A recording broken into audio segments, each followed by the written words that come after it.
Christians, get out and vote just this time. You won't have to do it anymore. 4 more years, you know what? It'll be fixed, it'll be fine. You won't have to vote anymore, my beautiful Christians. I love you, Christians. I'm a Christian. I love you. Get out. You gotta get out and vote. In 4 years, you don't have to vote again. I made this for you. I did! Because I love you!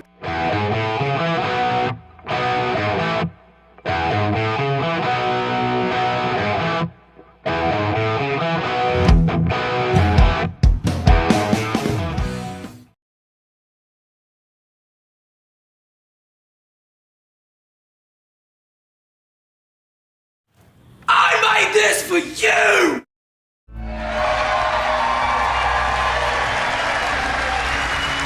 And as you know, I spoke with Canada, and Justin came flying right in because we talked about 25% tariffs. That's just a beginner. I just want to say we're going to bring prices down. We're going to make our country safe. We're going to stop people from robbing our stores and hurting our people.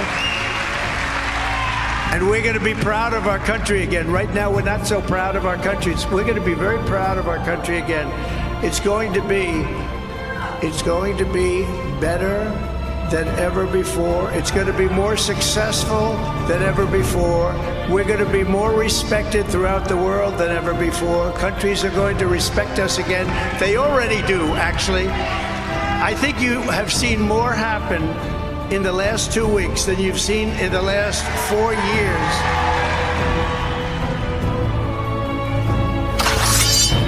There sits the only king I mean to bend my knee to. The King of the North!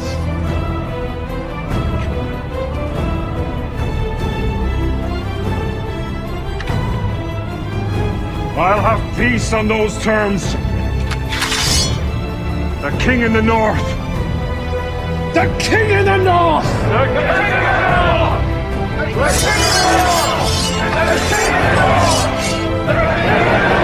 The King in the North! The King in the North! The King in the North! The King in the North! The King in the North! The King in the North! The King in the North!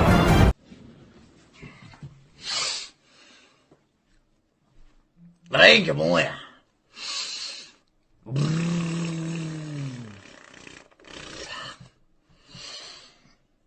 Oh, pues le tiene la... Why? Because fuck them, that's why. I feel like we should have learned our lesson from COVID that just because we aren't testing, it doesn't mean that the virus isn't there. It just means that we aren't looking for it. What she's really saying is we need to start using notoriously unreliable PCR tests to identify the seasonal flu and call it something really, really scary. But why? There actually is a vaccine developed already against H5N1. The Biden administration has contracted with manufacturers to make almost 5 million doses of the vaccine. And there it is. She's telling you the crooked Joe Biden administration has a very short time to scare everyone to take another round of poison shots before he gets thrown out of office. We don't know what the Trump administration is going to be doing around bird flu. There you go. Last call for medical tyranny. This is how stupid they think you are. If they have people coming in with anti-vaccine stances, could they hold up vaccine authorization? If they don't want to know how much bird flu is out there, could they withhold testing? I mean, that's a possibility. And I think the Biden administration in the remaining days should get testing and vaccines widely available. That's all this is about. Testing and vaxing and masking and lockdowns and fear of the seasonal flu. Don't get fooled again. I've fallen and I can't get up. As we stand by the flash of a neon light, let's split the night and touch the sun. We see now President Biden and First Lady Jill Biden being escorted to their seats.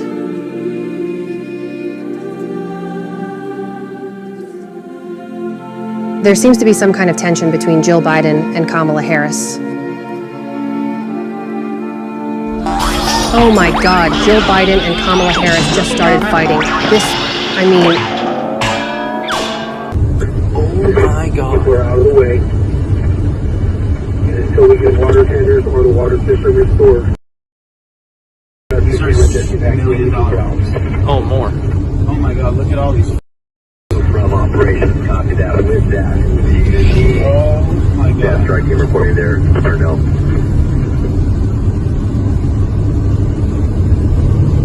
Holy. I'll take the strike team to assist with the area because we still have the community that all these folks to leave.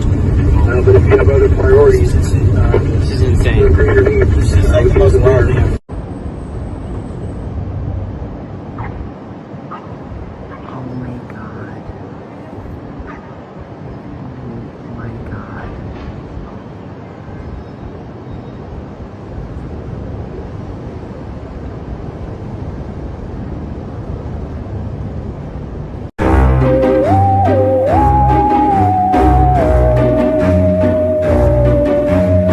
The biggest drug cartels in the world get together and buy up all the media and all the politicians and force all the people in the world to stay locked in their homes. And people can only come out if they take the cartel's drugs and keep taking them over and over. I mean, who is going to believe that crazy idea? Being forced to do drugs? Caregiver, we do the rest. Independent, that's the best. Call us for a special caring touch. Visiting angels care so much. Visiting angels, America's choice in home care. Intend to resign as party leader, as prime minister.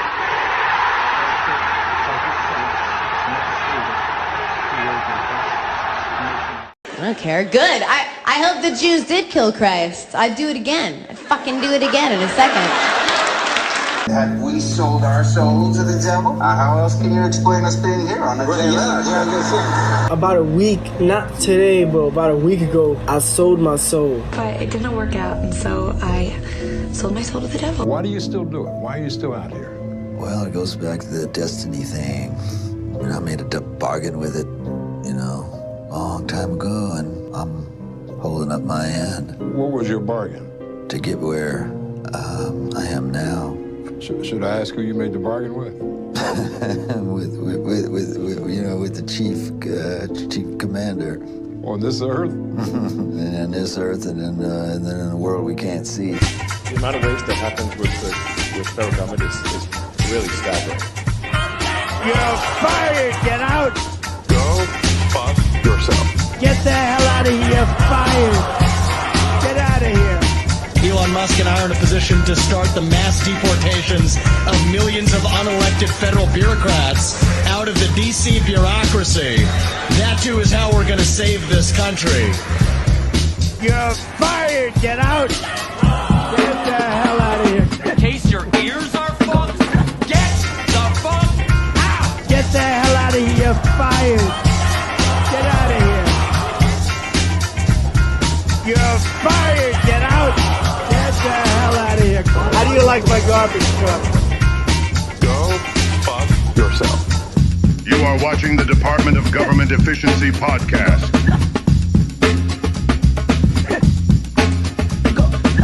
Ready to take out the garbage!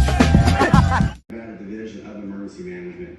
We do appreciate their supports. We can't do that without them. Like the sheriff said, last night was a huge success, but we are prepared for whatever comes our way. So thank you for that. And I will turn this over to Special Agent in Charge, Jeremy Schwartz. Good afternoon. My name is Jeremy Schwartz. I'm currently acting Special Agent in Charge of the FBI here in Las Vegas. The FBI is currently conducting an investigation on a vehicle explosion, as the sheriff had just showed you a little bit ago. That's being conducted through our JTTF, which is the Joint Terrorism Task Force. I want to make sure everybody understands that the task force is comprised of law enforcement from the entire valley here. We're not doing anything alone, and we wouldn't do anything alone without our partners, making sure that we're all lockstep. We've learned from mistakes of the past, and we're not going to do that again. We have a great relationship with A couple weeks ago, Justin Trudeau rushed down here. He wanted to make nice. Now he's on the way out. Is that what you wanted? I didn't think he was going to quit. He probably saw the numbers. Look, I called him Governor Trudeau because they should be the 51st state.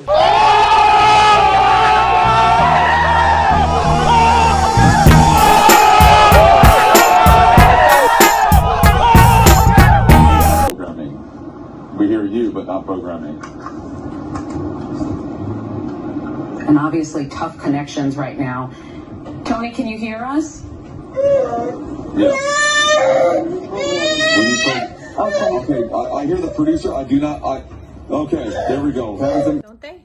What if I told you that they actually are melted buildings, and there are a lot more like that in the world? For instance, in this city, in Kapadokya, in Turkey, it looks like the entire city was melted. We're going to see many other examples that are even more obvious than this one coming up now. This is the Bandelier National Monument in New Mexico in the United States. Now, the official story is that people climbed up into these mountains and started digging buildings into the stone. However, that really doesn't really make sense. What makes more sense is that these were buildings and they were melted. Don't they look like melted structures?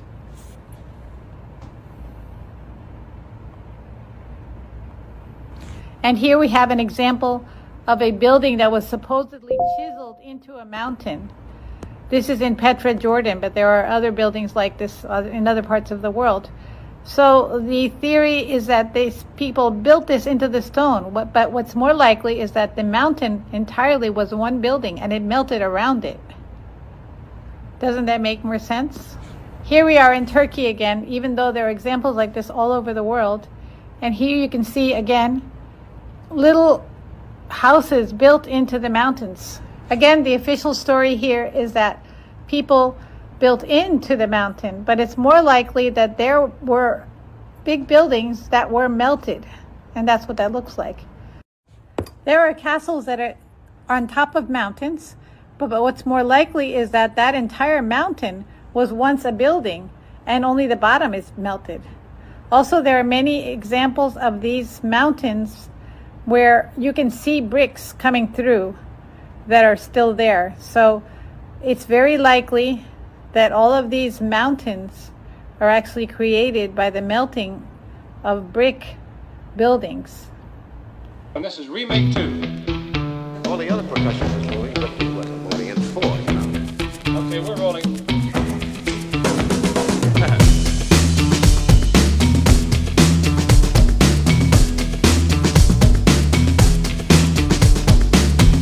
This town is a lonely town, not the only town like this town. This town is a make-you town or a break-you town and bring you downtown.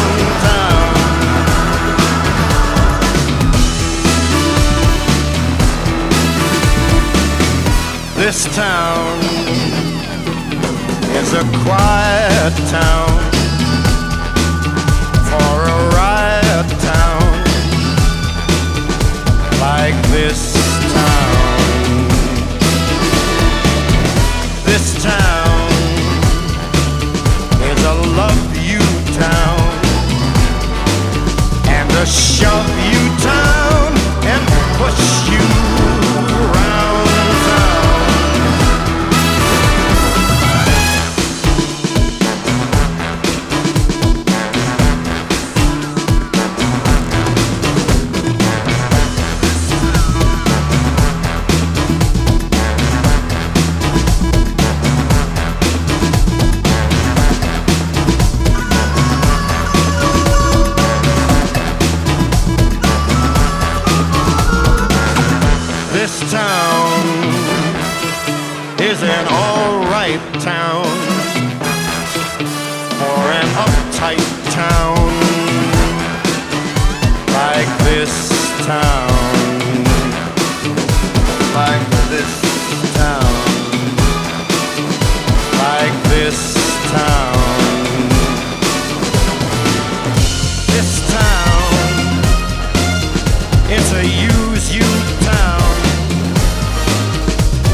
leaving this town.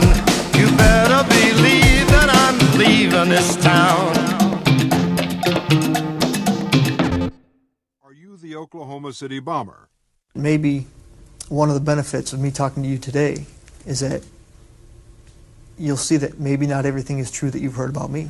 On the morning of April 19, 1995, a decorated Gulf War combat vet blew up the federal building in Oklahoma City using a truck bomb that he didn't build in a Ryder truck that he didn't rent with the help of a passenger who didn't exist. Having just gotten away with the largest act of terrorism on U.S. soil to date, the Fort Bragg-trained Special Forces Sheep Drip Dropout blended in with the crowd by making his getaway in a car without a license plate and was immediately pulled over. The ATF was the supposed target of the attack, but luckily all of their agents were out of the office that morning. Later that day, the president boldly declared, "We will find the people who did this. And when we do, justice will be swift, certain, and severe." Except for John Doe number 2. John Doe number 2. John Doe number 2. Who, according to the FBI, never existed. In McVeigh's unprecedented 3.5-week trial, the prosecution didn't show the CCTV footage of him and John Doe number 2 parking the Ryder truck. Didn't explain why 24 separate witnesses mass hallucinated the existence of John Doe number 2. Didn't explain why the government was testing truck bombs and the Army was storing Ryder trucks at Camp Gruber right before the bombing. And didn't talk to the FBI informants who blew the whistle on the plot. But they did collaborate with the CIA, and they did convict McVeigh as the lone wolf bomber and Terry Nichols as his bomb-constructing accomplice. Still, a bunch of crazy conspiracy theorists, including 300 bombing victims, insist on talking about facts and evidence and refuse to simply believe what they've been told a million times by people in tailored suits with well-coiffed hair. They quote the U.S. Army Brigadier General and the FBI crime lab whistleblower and the inventor of the neutron bomb who point out the physical impossibility that the Ryder truck bomb did the damage to the building, but that doesn't matter because if there were other bombs in the building that day, we would have heard about them. The second explosive was found and defused. I think he said another bomb. The Justice Department is reporting that a second explosive device has been found. They then found a third device, which was also larger than the first. And I see another bomb truck going, so apparently they're going to try to get out that third bomb. The FBI claims to have lost the footage showing McVeigh and John Doe number 2 parking the truck in front of the Murrah building that morning, but that's understandable because the Bureau has a lot of important evidence to store. Terry Nichols insists the FBI was involved in the plot, but thankfully a judge has saved us the trouble of listening to him by preventing lawyers from deposing him. There was a bomb squad truck parked across the street 2 hours before the blast, but that just shows the authorities were prepared for anything. And other documents obtained by 2020 show that someone called the Executive Secretariat's office at the Justice Department in Washington and said the Murrah building had been bombed. But this was 24 minutes before the blast. But that just shows the public was unusually vigilant that morning. Also, apparently, before the bombing, Governor Frank Keating's brother, Mark, had been working on a novel about a terrorist bombing in Oklahoma City. Stranger still, one of the characters in the novel was named Thomas McVeigh. But that's probably just a coincidence. McVeigh wrote a letter to his sister where he admitted to being a secret Special Forces operative, and he complained to friends of the pain in his ass from an Army-implanted microchip, but that's crazy because if he didn't actually leave the Army in 1991, there would be proof of that. McVeigh was not executed on May 16, 2001 as scheduled because the FBI had failed to turn over thousands of pages of evidence to McVeigh's defense attorneys. But the execution went ahead on June 11th. In a highly unusual and secret agreement, no autopsy was performed. One witness said he was still breathing, and the prison officials admitted his hearse was a decoy. Then, the case was officially closed. And if you question any part of this story, you are a paranoid, wingnut, birther, truther, tenther, prepper, conspiracy loon who'd bring up any of these points ever again. Ever. This message has been brought to you by the friends of the FBI, ATF, DOJ, CIA, SPLC, MSM, and the U.S. Army. And remember, ignorance is strength. Well, I think it's finally safe to say. That guy you were on the train with, that was weird and smelled like beef tacos, he was right. Some of us are reptiles. That guy you went to that convenience store down in the south and he said, "I swear to God, them reptiles is real, I seen them." He was also right. I'm here, baby. I ain't going nowhere. Buddy, you're a boy, make a big noise, playing in the street, gonna be a big man someday.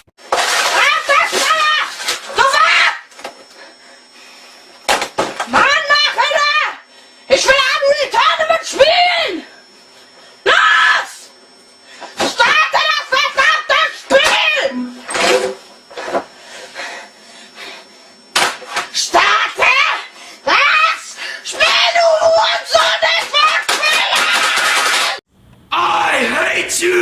That's all I ever hear anymore. Brother, try this. Brother, try that. Remember that? What was it? Cinnamon toast and, what was it? Mayonnaise. Mayonnaise. That was a good idea. You didn't make a single pound. I made a pound of cinnamon toast with mayonnaise. Don't forget Rocky Road with Tabasco, right? Yeah. Was it 3 hospitalized? 3 women hospitalized. You drink this right now! Drink your own hot Kool-Aid. There's so much left of it. What am I going to do with all this hot Kool-Aid? Drink it! No! Yes! No! At the river mouth, the bears catch only the tastiest, most tender salmon. Which is exactly what we at John West want.